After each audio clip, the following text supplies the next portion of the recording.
Manju Vedic astrology మరియు tarot reading 9346559610.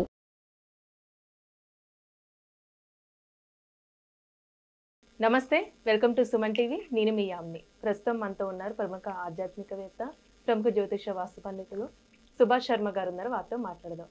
నమస్కారం గురుగారు. శ్రీమాత్రే నమః. గురుగారు, ఇప్పుడు మనకి అయోధ్యలో రామ మందిరం అనేది ప్రతిష్టాపన అనేది జరగలేదు కదా, జరగక ముందే మనకి అక్షింతలు అనేది ఇవ్వడం జరుగుతుంది. ఇలా ఇవ్వడం వల్ల ఆంతర్యం ఏంటండి? తప్పకుండా తెలియజేస్తానమ్మా. ముందుగా ప్రేక్షకులందరికీ శ్రీమాత్రే నమః, శ్రీ గురుభ్యో నమః. నమో దేవ్యై మహాదేవ్యై శివాయై సతతం నమః. నమ ప్రకృత్యై భద్రాయై నిహతాం ప్రణతాస్మిత.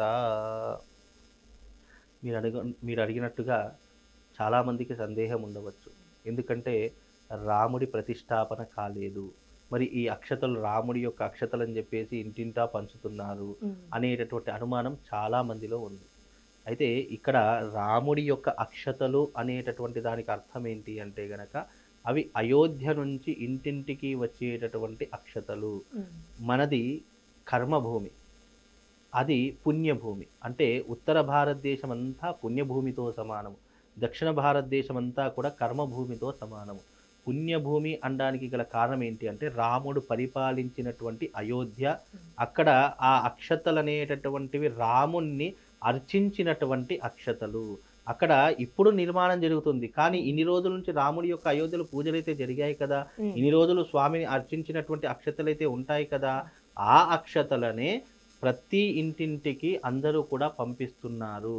ఆ అక్షతలు వచ్చినటువంటి అక్షతలు ఏం చేయాలి అని అంటే గనక, అవి మనం బియ్యం డబ్బాలలో కానీ, లేదా మనము లాకర్ అని అంటాము, మన డబ్బు దాచుకునేటటువంటి ప్రదేశం, అక్కడ కానీ చల్లుకోవాలి. లేదు అని అంటే గనక, నీకు రామ మందిర నిర్మాణం ఏదైతే కొనసాగుతుందో 22వ తారీఖు రోజున మన ప్రతిష్టాపన ముహూర్తం ఏదైతే చెప్పారో, ఆ సమయంలో రాముణ్ణి తలుచుకుంటూ, లేదా అక్కడికి వెళ్ళలేనటువంటి వాళ్ళు చాలా మంది ఉంటారు, ప్రతి ఒక్కరు వెళ్ళలేరు. అలా వెళ్ళలేనటువంటి వారు ఆ అక్షతలను రాముడి స్వరూపంగానే మనసులో భావన చేసుకోండి. యద్భావం తద్భవతి. అలా మనసులో భావన చేసుకొని, స్వామి నమస్కారం చేసుకొని, ఆ అక్షతలు తలపైన చల్లుకున్న రాముడి యొక్క సంపూర్ణమైనటువంటి అనుగ్రహంతో పాటు అక్కడ ప్రతిష్టాపన ఏదైతే జరుగుతుందో ఆ ప్రతిష్టాపనలో పాల్గొన్నటువంటి పుణ్య ఫలితం మనకు దక్కాలి అనేటటువంటి ఒక సంకల్పంతో ఈ అయోధ్య నుండి ఈ అక్షతలు కూడా ఇంటింటికి పంచుతున్నారు.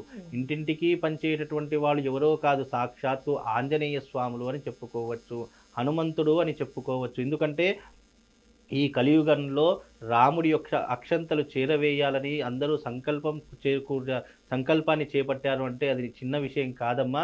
దాదాపుగా కొన్ని కోట్ల మందికి ఆ అక్షతలు ఇస్తున్నారు అంటే మనం పూర్వజన్మలో చేసుకున్నటువంటి సుకృతము, మనం ఎన్నో జన్మల పొందినటువంటి పుణ్య ఫలితము. రాముడి యొక్క అక్షతలు స్వయంగా మన ఇంటికి వస్తున్నాయి. మనం ఎప్పుడైనా ఏదైనా దేవాలయానికి వెళ్తే ఒక పువ్వు కూడా దొరకదు, కనీసం 2 గింజల అక్షతలు కూడా దొరకవు, తోసేస్తూ ఉంటారు. అలాంటిది ఆ రాముడే మన ఇంటికి అక్షతలు పంపిస్తున్నాడు అని అంటే నిజంగా మనమందరం కారణజన్ములు అని చెప్పుకోవచ్చు. నిజంగా ఆ రాముడే ఇంటింటికి వచ్చి తిరిగి వెళుతున్నాడు అని చెప్పినా ఆశ్చర్యపోవాల్సిన అవసరం లేదు. కనుక ఇవన్నీ కూడా ప్రతి మనిషి పుణ్యాన్ని సంపాదించుకోవాలి, రాముడి యొక్క అనుగ్రహాన్ని అందరూ పొందాలి. అలాగే రామ మందిర నిర్మాణంలో కూడా ప్రతి ఒక్కరూ తమ వంతు సహకారాలు అందించాలి అనేటటువంటి ఒక విశ్వాసంతో ఈ అందరికీ కూడా ఈ అక్షతలు అనేటువంటి దానితో పాటు రాముడి యొక్క ప్రతిష్టాపన ఆహ్వాన పత్రిక కూడా ఇంటింటికి ఇస్తున్నారు. ఇంటింటికి పత్రికతో పాటు ఇంటింటికి ప్రతి ఒక్కరికి అక్షతలు ఇచ్చి రాముడి యొక్క సంపూర్ణమైనటువంటి అనుగ్రహాన్ని ఇవ్వడమే దీని యొక్క ప్రధానమైనటువంటి ఉద్దేశం తప్ప అక్కడ ప్రతిష్టకు ఈ అక్షతలకు ఏమాత్రము సంబంధం లేదు. ఇక్కడ రాముణ్ణి పూజించినటువంటివి, రాముడికి అర్చించినటువంటివి, ఇన్ని రోజులు ఏవైతే రాముడికి పూజలు అందాయో ఆ అక్షతలే మనకు అనుగ్రహ రూపకంగా ఆ రాముడు పంపించినటువంటివే ఈ అక్షతలు అని మనం భావన చేసుకోవాలి తప్ప, ప్రతిష్టాపన జరిగినా జరగకపోయినా అక్కడ రాముడి పాదాల మీద పడినటువంటి అక్షతలు మన ఇంటికి వచ్చాయంటే అంతకంటే గొప్పనైనటువంటి ఆనందం ఇంకోటి ఏముంటుందమ్మా? ఏమి ఉండదు. కనుక ఈ అక్షతలు అనేటటువంటివి మనము రాముడే మన ఇంటికి వచ్చాడని భావన చేసుకొని మన ఇంట్లో బియ్యం డబ్బాలో కానీ, లేదు అంటే లాకర్లో కానీ, లేదా ఆ సమయంలో ప్రతిష్టాపన జరుగుతున్న సమయంలో మన తల మీద వేసుకున్న పుణ్యం అనేటటువంటిది మనం సంప్రాప్తి పొందినటువంటి వాళ్ళం అవుతాము.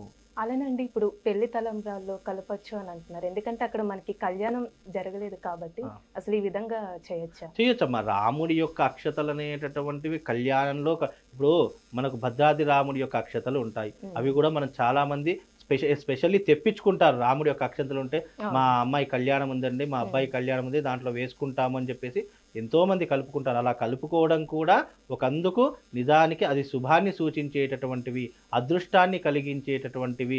వాళ్ళ దాంపత్యం ఎప్పుడూ కూడా కలకాలము ఆయుర ఆరోగ్యాదులతో అష్టైశ్వర్యాలతో ఏ గొడవలు లేకుండా దాంపత్యం అనేటటువంటిది కలకాలం వర్ధిల్లాలి అనేటటువంటి విషయంతో ఇచ్చేటటువంటివి ఆ అక్షతలు. కనుక ఆ అక్షతలు అనేటటువంటివి ఆ రకంగా కలుపుకోవడం ద్వారా కూడా వాళ్ళు పుణ్యాన్నే సంపాదించుకుంటారు తప్ప అందులో దోషం లేదు, ఎలాంటి ఇబ్బంది లేదు. కాబట్టి ఈ అక్షతలు రాముడి యొక్క పేరు మీదుగా రాముణ్ణి పూజించినటువంటి విధానంతో రాముణ్ణి అర్చించినటువంటి అక్షతలే మన ఇంటికి వస్తున్నాయి.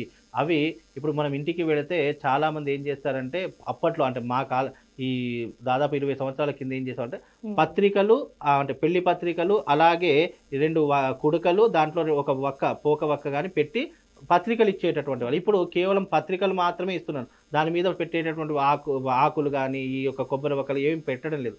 కానీ అదే సనాతన ధర్మంలో ఏదైతే విలువ ఉందో ఆ ధర్మంతో పాటు ఇంటింటికి రాముడి యొక్క ప్రతిష్టాపన ఆహ్వాన పత్రికతో పాటు ఈ అక్షతలు కూడా వచ్చినా రాకపోయినా రాముడి అనుగ్రహం మీ ఇంటికి వస్తుంది అనేటటువంటి విషయం ద్వారా ఈ అక్షతలు ఇస్తున్నారు.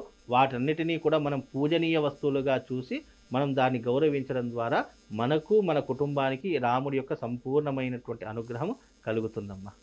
చాలా చక్కగా తెలియజేశారు గురుగారు, ధన్యవాదాలు. శ్రీమాత్రే నమః.